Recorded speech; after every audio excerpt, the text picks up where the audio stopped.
Кайгырба деген маселе. Өтмүштү ойлоп өзгөртө албайсың. Болуп өткөн нерсе ал. Келечекти ойлоп эмнени өзгөртө аласың? Өтмүштөн сабак алып келечекке кадам кой деген ошол да. Проблема болсо эмне үчүн кайгырышыбыз керек, урматтуу мекендешим? Деги эле мусулман эмне үчүн кайгырыш керек? 15 караңгы, 15 жарык дейбиз. Ооба, мусулманга ошол караңгычылык дагы негизи жаракчылык, эгер чындап түшүнгөн момун болсо. Биз айтабыз ошол кайгыдан чыгышыбыз үчүн 15-ге сабыр кыл, 15-ге сабыр кыл дейбиз. Бирок ошол 15 караңгылык деген мусулмандыкта жок негизи. Ошол кайгы дагы негизи мусулман үчүн жакшылык. Себеби Расулуллах саллаллаху алейхи ва салламдан хадис бар го. Мусулмандын ишине таң каламын, момундун ишине таң каламын, оору келсе, бир кырсык бале келсе, башка келсе, ошол нерсеге сабыр кылат Аллах үчүн. Ошол нерсе үчүн жакшылык алат, ал үчүн жакшылык соо болот. Жамандык келсе дагы сабыр кылат, ошон үчүн дагы соо болот дейт да. Момундун ишине өтө таң калыштуу дейт. Ошондой экен эмне үчүн кайгырабыз, урматтуу мекендешим? Жөнөкөй эле мисалдардан сизде кайгы проблема барбы жокпу? Ооба, бар. Проблема бар экен. Чечилеби же чечилбейби? Чечилет. Чечиле турган проблема болсо эмне үчүн кайгырасыз, мисалы үчүн? Кээ бирлерде проблема бар, чечилет. Чечиле турган проблема болсо эмне үчүн кайгырыш керек? Эмне үчүн ойлонуп дыккат болуп жүрө бериш керек? Мисалы жөнөкөйлөрдөн проблема барбы жокпу сизде, мисалы үчүн? Бар. Чечилеби же чечилбейби? Ошо чечилиши кыйын да, чечилбей дагы. Чечилбейт экен. Проблема чечилбесе эмне үчүн кайгырышыбыз керек? Демекки бизде көйгөй маселе проблема бар экен, ал чечилет экен же чечилбейт экен? Чечилсе эмне үчүн кайгырышыбыз керек? Чечилбесе эмне үчүн кайгырышыбыз керек? Ошондой экен, урматтуу мекендештерим, проблеманын жолу өтө оңой. Чечилсе да, чечилбесе да кайгырбаш керек. Буну жүрөккө таштабаш керек эч качан. Келген проблема ооздо калыш керек, ичине жүрөк жака таштабаш керек ал нерсени. Ар нерсени жүрөккө ала берсеңиз, ошол сыгылуу, жүрөк, инсульт, бардык оорулар ошол жерден келип чыгат.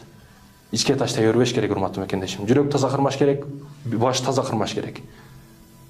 Бүгүн карасаңыз, көчөгө чыгып эле адамдарда жылмаюу жок, ар бир нерсени ойлоп жүргөн, кайгырып жүргөн, бир проблеманын үстүндө жүргөн да, тынымсыз.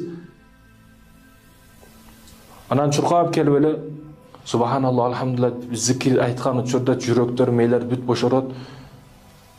Шаардагы бир тыгынды, шаардагы бир тездикти ошол зикир токтотуп калат да. Биз билбеген зикирде өтө маани, максат өтө көп. Пайда өтө көп бизде. Биз билбейбиз. Жөнөкөй Субханаллах деп чын жүрөктөн айтуу, бул жүрөккө дагы, мээге дагы кадимкидей эс алуу берет. Ошол тездикти токтотуп коет. Ошондуктан бул нерселерден чыгыштын оңой жолу дагы зикир экен, урматтуу мекендешим. Эми башка маселелерге өтсөк болот. Мээңиз тазарды, зикир аркылуу сыгылбай калдыңыз, кайгырбай калдыңыз, көйгөн маселелерден чыктыңыз, эми бир нерсени ойлонсоңуз болот да. Биз бир бизнес кылам дейсизби, же бир ишкана ачам дейсизби, эми ойлонсоңуз болот сиз. Таза ой кадамдарды ташташ бисмилля деп кошулат. Бисмиллахир-рахманир-рахим. Адамдар коркушат. Ушул бизнести баштасам, акчам күйүп кетсе, не болот, мындай болот, кандай болот деп. Биринчиси түшүнүп алышыңыз керек. Бир алтын эрежени түшүнүп алыңыз. Бизнестеги сиз эмнени жоготсоңуз дагы рызыкты Аллах берет да. Ушуну түшүнүп алыңыз сиздин. Акыйдаңыз ушул болсун, ишенимиңиз ушул болсун. Мен эмнени жоготкон тагдырымда дагы рызыкты Аллах берет. Адамдар бир барып кетип атып машинада бир нерсе кырсыкка учурап калса, ошондо шок, депрессия, стресс, башка оорулар ошол учурда козголот да. Жок, сиз алдындан даяр болуңуз.